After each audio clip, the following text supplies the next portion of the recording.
So something that I feel has been missing from the Transformers for a long time now is character bios. That's not really a problem with older members of the franchise, as many of them have had character bios from the 80s, and yet many more have had appearances in media, so we get to learn who they are in a very natural way, but many of the new figures from these last few years are new inventions. Characters with literally no history to draw from, and with no bio, we have no idea who they are. And while that's still basically 100% true, while I was gone for the week, Hasbro released a bunch of bios for Rise of the Beasts. So I thought it could be fun to go through this lost art and see what we can glean from these. And then laugh at them, because I've only read a couple so far, and from what I've seen, there are some hilariously bad parts. Plus, this lets me get in good with that algorithm synergy for the first time ever, cause for the next few weeks, I'm gonna try and game the system and ride the hype wave leading into this movie. So I guess welcome to the first primer video I've done in a long time. I never thought I'd make one of these on a subject I don't know yet. I always figured I'd be doing primers on Transformers stuff I was more familiar with than most people. I'll do one faction of these cards a week, starting with the bad guys. First off, I just have to thank Hasbro for making some of the most eye-gouging compositions I've ever had the displeasure of reading. Like, I have great eyesight, and so much of these cards is a chaotic mess, I struggle to make out what they say. Hell, there are words on these I didn't even know were there until now because they are just so much visual noise. Scourge.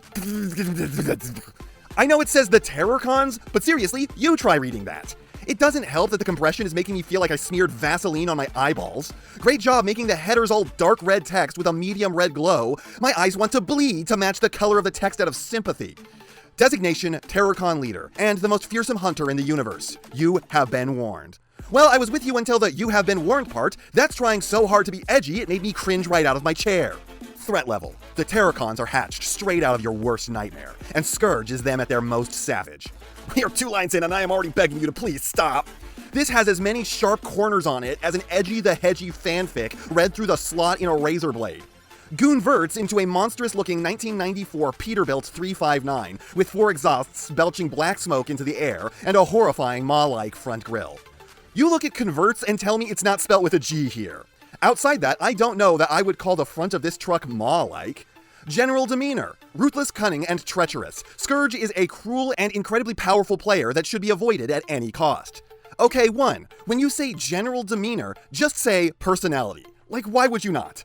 2. He's the leader. Is he treacherous to his own team? Like, I, Scourge, shall stab myself in the back, and then I, Scourge, shall be the new leader! Wait!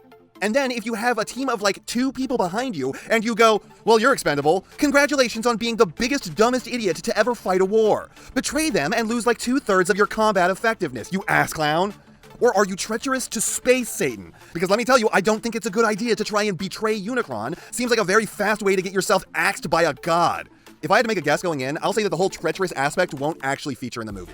Ultimate purpose. Scourge commands the Terrorcons on a mission of destruction they have carried out for thousands of years across thousands of worlds, leaving behind nothing but chaos in their wake. Thousands of years is not a long time in the scope of a Cybertronian lifespan. However, thousands of worlds in that time frame sure is. 3 people destroying like 1 civilization a year is an achievement. You ever get to the end of a horde mode in a video game that took several hours and ultimately in the end you killed like 2,000 enemies? For the simplicity of the math, let's say that you killed that many in 1 hour. It would take you 456 years to kill all the humans on Earth at that rate. These fuckers are 456 times faster at killing than an ADHD-riddled kid hopped up on Mountain Dew. And isn't destroying the planet's Unicron's thing? I want you to kill everyone on the planet that I'm going to eat. Won't you eating it kill everyone? Yes, but I find it funny to make you work. Combat abilities. A terrifying collection of mismatched body parts. Scourge is fierce, ferocious, and worst of all, patient. The ultimate Autobot hunting machine. His giant electric claw and devastating blade spells almost certain doom for anyone unlucky enough to become his next target. First off, I would say that having a collection of mismatched body parts is not a combat ability. It's your visual description, and there's nothing really intimidating about you having the wrong hand. Also, we know that Bumblebee survives the electric claw and devastating blade, so they aren't that devastating. Trivia. Helping him in his relentless pursuit, Scourge keeps a collection of 6-legged Terrorcon freezers, mechanical insectoids that he can send out to sniff out his prey. This can't have been written by an actual marketing company. This was like Billy the Intern. 1. That sentence just doesn't feel finished. He keeps them where? On his ship? In a containment dimension? In his jobby pocket? And secondly, send out to sniff out. What is this, a bad script written by me? Unicron, the deity. In purple for some reason, but at least the text here is more legible. Why is Unicron apparently an orc? The bridge of his nose is as wide as both of his eyes put together. Designation, Devourer of Planets. That's not very creative. Alduin might want to sue for copyright infringement. Threat level, To repeat, Unicron eats worlds, and he's always hungry. The cringe is back, and I am writhing in my seat. Converts into: Unicron uses the energy from the ecosystems he's ingested to become the most omnipotent force in the multiverse. He's not exactly a force for good, either. Okay, yeah, but what does he convert into? Like, did you forget something? Also, he eats ecosystems, does he? Not planets? A planet and an ecosystem are two different things. General demeanor. As the embodiment of evil, it's fair to say that Unicron isn't the most understanding of leaders. As the Terracons discover, if you fail him in any task, you will pay a harrowing price. If this is actually based on the movie at all, that may be something of a spoiler. Like one of the Terracons is gonna fail at something minor and then get axed off for it. Ultimate purpose. Unicron's primary function is to bring chaos and ruin. Sending Scourge and his team of Terracons on a mission to retrieve a key that will open a portal in space and time is merely the start of his abhorrent plans. Well, that's a huge spoiler for what the plot of the movie is. I had no idea the character's bio would tell us what the MacGuffin for the movie was going to be. Who knows, maybe that insane movie Prime is Scourge theory has some merit. Also, I don't know that consuming entire worlds is chaotic. Like, chaos kind of needs things to exist. Oh, look at that empty box.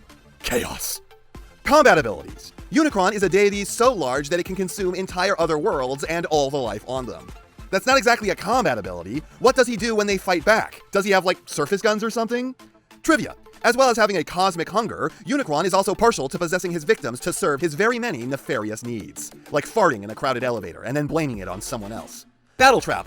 Oh great, back to the unfucking readable text with this dude and his anime blush. Designation. Elite Terracon Scout and Enforcer. Those are two very different jobs. We need you to stealthily scout a location, but we also need you to break some dude's legs every now and then. Threat level. A machine custom made for mayhem. That's not a threat level! A goddamn Vuvuzela is a machine custom made for mayhem. Converts into a blood orange and black GMC. His rear-mounted crane also comes in handy for dragging the carcasses of his defeated enemies away. One, you forgot to mention that he's a fucking tow truck. That's more important than what he uses his winch for. Also, two, that's a fucking winch, not a crane. This is a tow truck with a crane. This advertising company doesn't know what words mean. Also, why exactly are you dragging the bodies of your enemies away? You ain't going to kill thousands of people a minute if you're trying to hide the bodies. Just leave them where they fall. General demeanor. Menacing, unrelenting, and bloodthirsty. Battletrap takes great pride in being part of the most sinister and vile brigade of hunters to ever stalk the universe. That could be more detailed, but it's the first thing in these bios that I can't point to something being wrong with, outside of it missing a comma. This was written by a professional. Ultimate purpose. As with all the Terracons, Battletrap serves the forces of darkness, an inhumane evil greater than even the Decepticons. Their mission is annihilation, their methods are as nightmarish as their presence, and they are doggedly effective in what they do. I mean, their methods would have to be nightmarish and effective, considering that they kill hundreds of people a second. However, they aren't exactly nightmarish in their presence.